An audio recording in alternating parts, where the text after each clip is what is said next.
저는 이제 이 헌신의 의미를 이번에는 좀 이렇게 담아봤으면 좋겠다라고 생각을 했는데, 뭐냐면 우리가 모이는 일에 더욱 힘썼으면 좋겠다였습니다.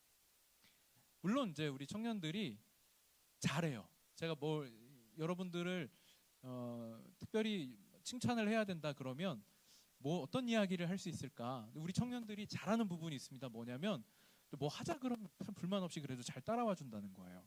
여러분들이 그런 부분에서 참 너무 감사합니다. 제가 연초에 이제 우리 목장과 이 청년부를 섬길 리더들을 세울 때도 그런 고민이 항상 있었어요. 누가 그 자리에 들어가서 섬겨야 이 일을 잘 감당할 수 있을까? 굉장히 고민이 많이 되거든요, 사실은. 그런데 항상 제가 기도하고 이렇게 같이 좀 하면 어떨까라고 말을 할 때 여러분들이 항상 저한테 제가 기대했던 답을 해주더라고요. 한번 열심히 해보겠습니다. 이렇게 대답을 해줬었어요. 그래서 참 뭐 하자고 할 때 잘 섬겨주는 것도 너무 감사한 일이다. 그리고 이제 그 다음에 제가 여러분들에게 기대하는 바가 뭐냐면, 여러분들이 좋은 사람들, 친한 사람들하고 모이는 것처럼 내가 아직 안 친하지만 어색하지만 이렇게 목장으로 만약에 묶였다 그러면 친해지기 위해서 노력하고 또 잘 몰랐던 사람과 더 알아가면서 같이 기도할 수 있는 관계가 되고, 그런 것들을 제가 기대하는 겁니다. 오늘 우리가 말씀을 봤어요. 히브리서 10장에 있는 말씀인데요. 요새 우리가 그런 요구들을 많이 받지 않나, 좀 그런 생각을 합니다. 뭐냐면 홀로서기예요. 홀로서기를 끊임없이 요구합니다. 우리에게. 마치 뭔가 내가 누군가와 함께 하지 않으면 부족한 사람인 것처럼 느껴지던 시절도 있었어요. 그래서 과거에는 혼자 밥 먹는 거 되게 어려운 일이었습니다. 근데 요새 문화는 이제 그렇지 않죠. 물론 저도 혼자 밥 먹는 걸 즐깁니다. 저도 누구랑 같이 이렇게 식사하는 거 사실 편치는 않았어요. 왜냐하면 내가 먹고 싶은 거 먹는 거, 메뉴 선정에서부터 시작해서 뭐 그런 거 있잖아요. 이렇게 같이 식사에 이 템포를 맞춰야 된다든지, 그다음에 또 뭔가 이렇게 그냥 밥 먹으면서 밥만 먹을 수 없잖아요. 또 뭔가 대화의 주제를 막 고민을 해야 된다든지, 이런 것들이 있기 때문에 사실은 저도 혼자 밥 먹는 걸 즐기는 사람이긴 한데요. 근데 과거에는 혼자 밥 먹는 사람에 대한 시선이 그렇게 곱지 않았던 것 같은데, 요새 이제 문화적으로 혼자 밥 먹는 거 별로 이렇게 이상하게 생각하지 않잖아요, 그죠? 과거에는 이제 제가 뭐 우리 누구를 딱 집어서 말씀을 드리려고 하는 것은 아닌데요. 어쨌든 과거에는 혼기가 찼는데 결혼하면 되게 이상하게 생각을 했습니다. 요새는 이제 그렇진 않죠. 그런 문화가 아닙니다. 자연스럽게 독신으로 사는 거에 대해서도 크게 막 문제 삼지 않고 그런 문화가 자연스럽게 이어지고 있어요. 매주 금요일 금요 성령 집회를 마치고 집에 가면요, 그거 아시나요 혹시? MBC에서 하는 나 혼자 잘 산다.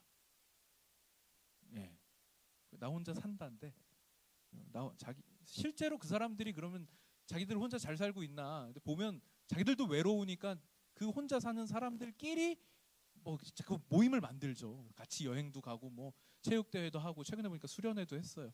저도 사실은 그 프로그램 제가 즐기지 않는데, 저랑 같이 사는 사람이 채널 주도권을 쥐고 있기 때문에 저는 제가 보고 싶은 걸 볼 수는 없습니다. 그래서 집에 가면 금요일에는 항상 그걸 틀어놓고 계시던데, 가끔 제가 보면 그래요. 그래서 과연 저 사람들이 혼자 사는 게 즐거운 건가? 아니지만 마치 그런 것처럼 자꾸 유도를 하고 있는 것 같다, 그런 생각을 합니다. 세상이 우리에게 각자 도생이라고 하는 말을 자꾸 강요하고 있어요. 혼자서 잘하는 게 우리에게 유의미한 능력이 된다고 자꾸 프레임을 만들고 있습니다. 그런데 성경은 우리에게 전혀 다른 길을 제시하는 거예요. 뭐라고 말씀하시냐면 서로 돌아보아 사랑과 선행을 격려하라. 이 말씀의 첫 번째 수신자는요, 초대교회 성도들, 이 말씀이 처음 기록돼서 처음으로 전달받았던 사람들에게는 거대한 두려움과 외로움이 있었습니다. 뭐냐면 당시에 유대 그리스도인들은 로마 제국이 교회 공동체를 박해하는 것과 유대인 공동체가 그리스도인들을 박해하는 것으로부터 이중의 위협을 받고 있었어요.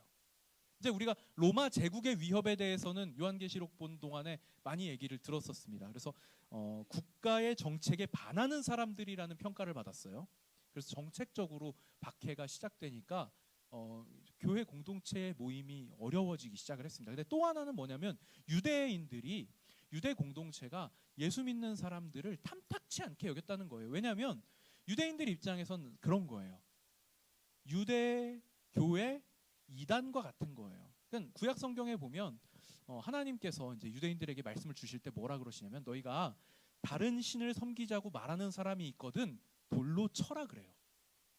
우리가 사도행전에 보면 스데반 집사님이 복음을 증거하고 돌에 맞아 죽으시거든요. 왜 그 사람들이 스데반 집사님을 향해서 돌을 던졌느냐? 성경 말씀에 그렇게 나와 있어서 그런 거였어요. 이상하죠. 그러면 이게 우리가 하나님 말씀을 지키려고 하다가 교회를 박해하는 일이 어떻게 생길 수 있나? 근데 하나님 말씀에 대한 오해인 거죠.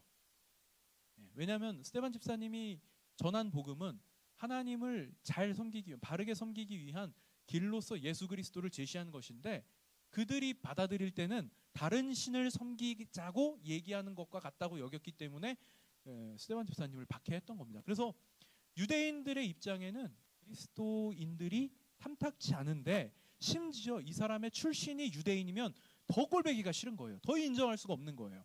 그러니까 이방인들 같으면 니들이 무슨 신을 섬기든 우리는 상관없어 할 텐데 그게 아닌 거예요.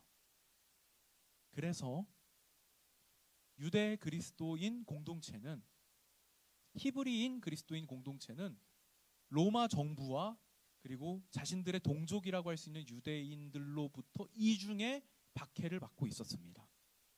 그래서 어떤 이들은 핍박을 피해서 안전한 과거로 돌아가기 위해서 기독교 신앙을 포기하거나 아니면 공동체를 떠나는 일이 생긴 거예요. 그러니까 모이는 것을 패하는 어떤 사람들의 습관이라고 하는 말은 무슨 얘기냐면 그냥 나 이번 주에 교회 가기 싫어. 이번 주에 좀 빠져야겠다. 이 정도의 얘기가 아니고 기독교 신앙을 포기한 사람들 얘기입니다. 기독교 신앙을 포기한 사람들의 이야기를 하고 있는 거예요. 그냥 게으르거나 나태한 사람들을 말하는 게 아니고 눈앞의 박해를 피하기 위해서 생존을 위해서 타협하는 경우를 이야기하는 거였습니다. 이걸 우리는 뭐라 그러냐면 영적인 위기라고 말하는 거예요. 영적인 위기가 찾아오니까 우리 신앙인들이 스스로 고립되는 길을 택하더라 라고 하는 겁니다. 그래서 가끔 제가 이제 여러분하고 같이 이렇게 상담하다 보면 교회 나오기 싫은 그런 경우를 경험하는 청년들이 있어요. 근데 제가 간곡하게 항상 말씀을 드리는 게 절대 다른 모든 일을 멈추더라도 예배를 놓지 말아라 라고 말씀을 드리는 게 뭐냐면 우리가 겪게 되는 신앙의 위기를 극복하기 위해서는요 여러분 신앙으로 이겨내야 되기 때문에 그런 겁니다. 오늘 그래서 본문은 서로 돌아보아 사랑과 선행을 격려하고 모이기를 패하는 사람들의 습관처럼 하지 말고 권하여 그날이 가까움을 볼수록 더욱 그렇게 하자 하는 거예요. 왜 서로를 돌아봐야 하냐면 우리는 먼저 저와 여러분이 그리스도의 보혈로 하나님 앞으로 나아갈 담력을 얻었기 때문입니다. 여러분 헌신이라고 하는 건 거창한 일이 아니에요. 사실은 제가 헌신 예배 그러니까 마음에 여러 가지 기도 제목과 고민들이 있었습니다. 뭐냐면 그래도 우리 청년들이 헌신을 한다고 하면 헌신의 의미를 담아서 뭔가 의미 있는 일을 해야 되는 게 아닌가 그런 생각도 좀 했었어요. 뭐 하게 되면 그러면 다음번에 해야 되겠다라고 생각을 했던 가장 큰 이유는 뭐냐면 진짜 헌신은 주님의 보혈의 공로로 우리가 하나 되었기 때문에 이 하나 된 우리가 서로를 돌아보는 일을 잘하는 것이 첫 번째 헌신이 아닐까 그런 생각을 한 겁니다. 그 선택을 그 실천을 통해서 우리는 살아계신 하나님의 사랑을 이 어두움이 가득한 세상에 증명하는 역할을 갖게 된 거예요. 그래서 그 일들을 감당하는 우리 모두가 하나님 영광을 위해 살아간다고 말을 할 수 있게 되는 겁니다. 여러분 모이기를 패하는 속에서 여러분에게 제가 모이기를 힘쓰자라고 말을 하는 게 뭐 그렇다고 자꾸 모임 만들고 뭘 하라고 하는 게 아니고요. 여러분 주일에 이렇게 모여서 함께 여러분들이 예배드리고 목장 모임 하면서 여러분의 상황을 함께 나눌 수 있고 같이 기도하고 교제하고 그런 일들에 우리가 더욱 힘쓰자는 이야기예요. 저는 여러분에게 막 부담을 드리고 싶지 않습니다. 그래도 우리가 주님의 몸된 교회를 이루는 신앙 고백으로서 충분하기 때문에 그래요. 일상의 삶을 살면서 내가 어려움을 만났을 때, 나의 외로움을 경험할 때 이걸 누군가에게 풀어내려면 같이 함께 이 문제를 가지고 기도할 수 있는 동역자가 있어야 하잖아요. 그런데 여러분이 그런 때에 외로움을 느끼지 않았으면 좋겠습니다. 여러분 주변을 둘러보시면 여러분 옆에 있는, 여러분 앞뒤에 있는 우리 형제 자매가 그런 역할을 하라고 하나님께서 나에게 붙여주신 나의 기도의 동역자들이고 나와 함께 신앙생활 해나갈 전우들이거든요. 주님이 다시 오시는 그날이 가까워지면 가까워질수록 세상은 더욱더 어두워질 겁니다. 혼자 사는 걸 더 그럴싸하게 포장하려고 할 겁니다. 사람들이 모이는 일을 더욱더 싫어하게 될 겁니다.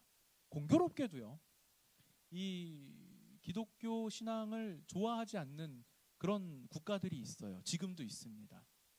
그들이 가장 경계하는 것 중에 하나가 뭐냐면 이 교회 다니는 사람들은 모이기를 너무 좋아한다는 거예요. 자신들이 정치적인 목적으로 사람들이 모이는 일이 썩 탐탁치 않으니까 싫어합니다. 저는 그것도 굉장히 성경적인 징표라고 생각합니다. 정치적으로도 사람들이 모이는 것을 싫어한다. 그것은 결코 하나님이 기뻐하시는 일은 아니거든요.